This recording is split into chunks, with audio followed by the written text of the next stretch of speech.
The morning sun spilled across the glass facade of Hamilton Tech Industries, painting the lobby in gold. The building was a symbol of innovation, polished floors that reflected the light, minimalist decor with chrome accents, and a giant electronic screen flashing the company's achievements. Every corner echoed with the rhythm of hurried footsteps, the soft hum of elevators, and the low murmur of business conversations. At a small desk near the side of the reception area sat Emma Turner, the newest intern. She had only been here 3 weeks, and she already felt invisible. Not that anyone was unkind to her, people were polite, but no one really noticed her either. She was the kind of person who blended into the background, quiet, reserved, always with her hair tied back neatly and her notes color-coded. Emma was painfully shy. Group meetings made her palms sweat, and even ordering coffee at the cafe across the street felt like a small victory. Still, she wanted this internship badly. Hamilton Tech was one of the most respected companies in the country. Working here could open doors. So, she told herself every day, stay quiet, stay focused, don't draw attention. That morning, while she was sorting through a stack of marketing reports, the lobby doors opened with a soft hiss. A man stepped inside. He was in his mid-40s, wearing a weathered leather jacket and carrying a large rolled-up folder under his arm. He didn't look like the usual crisp-suited visitors who came for meetings. His eyes darted around nervously as if searching for someone familiar.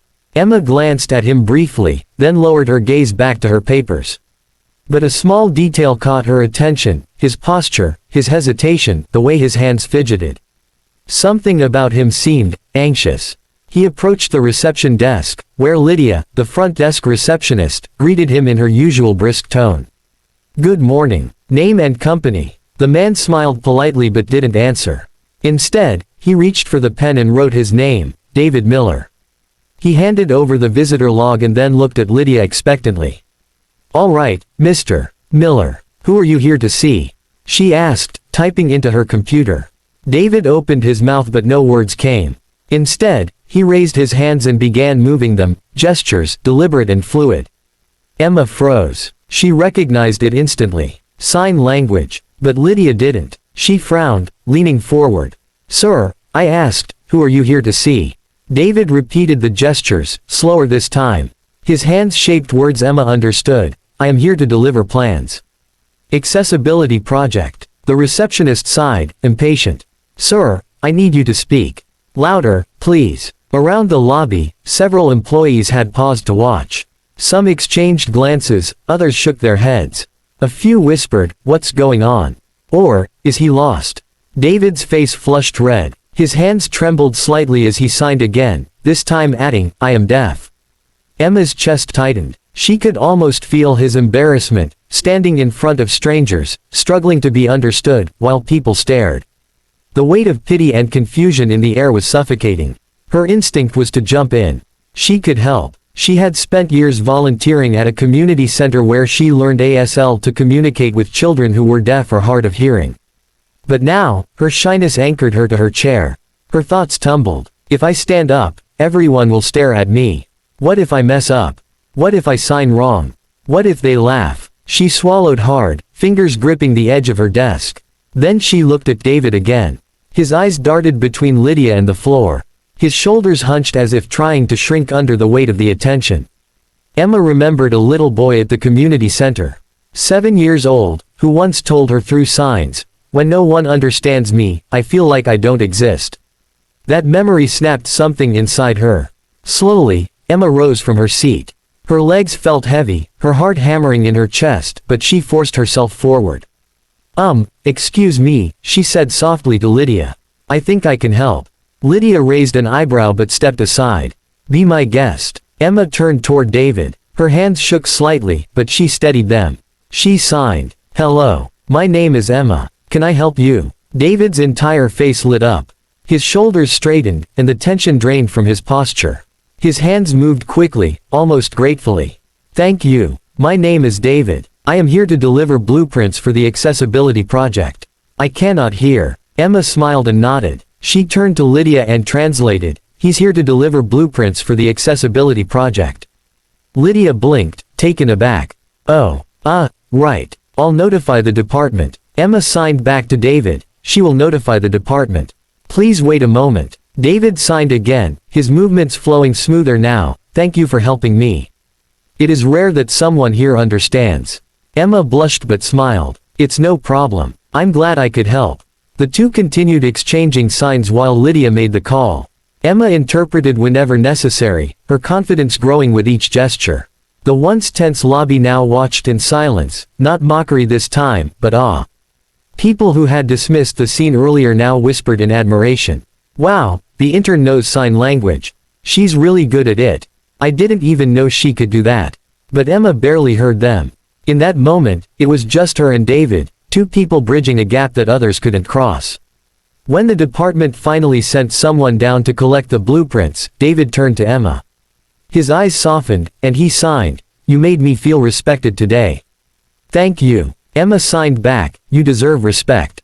Always." With a grateful nod, David handed over the folder and headed toward the elevators with the staff member who had come to meet him. Emma stood frozen for a moment, cheeks flushed, heart still pounding. Then, trying not to draw more attention, she hurried back to her desk. She kept her head down, pretending to organize her papers, though her hands trembled slightly. She had no idea that her small act of courage had been witnessed from above. Behind the tinted glass wall of the executive balcony on the 10th floor, Richard Hamilton, the CEO, had been watching. His arms folded, his expression unreadable. But in his eyes was a glimmer of admiration, a recognition that leadership sometimes comes from the quietest voices. Emma had no idea her life at Hamilton Tech was about to change forever. Emma's hands were still trembling when she received the email hours later. Greater than from Richard Hamilton, CEO. Subject: Executive Office. Message: Emma Turner, please report to my office at 3 p.m. Her heart stopped. The CEO. The CEO. For the next 2 hours, Emma could barely focus. Her mind spun in anxious loops. Why does he want to see me? Did I do something wrong? Maybe helping David wasn't allowed. Maybe the receptionist complained. What if I embarrassed the company in front of a client? When the clock struck 3, she forced her shaky legs to carry her up to the top floor. The executive offices felt like a different world. Plush carpets, elegant wooden doors, silence that demanded respect. She stopped outside the largest door, polished oak with a brass plate, Richard Hamilton, Chief Executive Officer. Emma took a deep breath and knocked. Come in, a firm but calm voice called from inside. She pushed the door open slowly. The office was vast, with floor-to-ceiling windows offering a panoramic view of the city skyline. Bookshelves lined the walls, filled with awards and framed photographs. At the center sat Richard Hamilton, a man in his early 50s with silver hair, sharp blue eyes, and the presence of someone used to commanding rooms. Yet his expression wasn't stern, it was thoughtful. Emma Turner, he said, standing to greet her. Please, have a seat. Emma sat on the edge of the leather chair, her posture stiff, her palms damp. Sir, if this is about earlier in the lobby, I'm sorry if I overstepped. I just thought. Hamilton raised a hand, cutting her off gently. Relax. You did nothing wrong. She blinked. I didn't. He smiled faintly. Quite the opposite. I called you here because I wanted to thank you. And, to tell you that I was watching. Emma's stomach flipped. He saw everything. Yes, Hamilton continued. I was standing on the balcony above the lobby. I watched the entire exchange with David Miller. Do you know who he is? Emma shook her head. David is an architect. We've brought him in to design accessibility upgrades for all of our offices nationwide. He is one of the best in his field, and he also happens to be deaf. He lives what we're trying to build. Equal access, equal opportunity. Emma's eyes widened. She hadn't known that. Hamilton walked around his desk, leaning against it so he could face her more directly. Do you know what David said after he left today? She shook her head again, hardly daring to breathe. He told me, for the first time in a long while, I felt seen. Not just as a deaf man, but as a professional, because someone spoke to me in my language. He was talking about you, Emma. Emma's cheeks flushed. Her instinct was to dismiss it. I only did what anyone should have done. Hamilton's eyebrows lifted. No, Emma, not anyone. I saw dozens of people look away today. Even the receptionist struggled, not out of malice, but because she didn't know what to do. But you stepped forward. That takes courage. Emma looked down at her hands. I don't usually think of myself as courageous. Honestly, I'm shy. Most of the time, I hope people don't notice me at all." Hamilton tilted his head. "And yet today, when it mattered, you acted. That's what true leadership looks like. Not volume, not spotlight, but empathy, translated into action." Emma felt a lump rise in her throat. No one had ever called her a leader before. She was always the quiet one, the background helper. Could it really be leadership? Hamilton's tone softened. "Tell me, why do you know sign language?" She smiled faintly, memories flooding back. "When I was in college, I volunteered at a community center. Some of the kids there were deaf. At first, I couldn't communicate with them, and I hated seeing the disappointment on their faces. So, I started learning ASL. Eventually, I realized that for them, being understood wasn't just about words, it was about dignity. I never wanted them to feel invisible." Hamilton nodded slowly. "And that's exactly what you gave David today. Dignity." There was a long pause. The CEO studied her with a mixture of curiosity and respect. Then he said, "Emma, I want to offer you something." Her eyes widened. "Offer me something?" "Yes. I want you to join our Accessibility Initiative Task Force.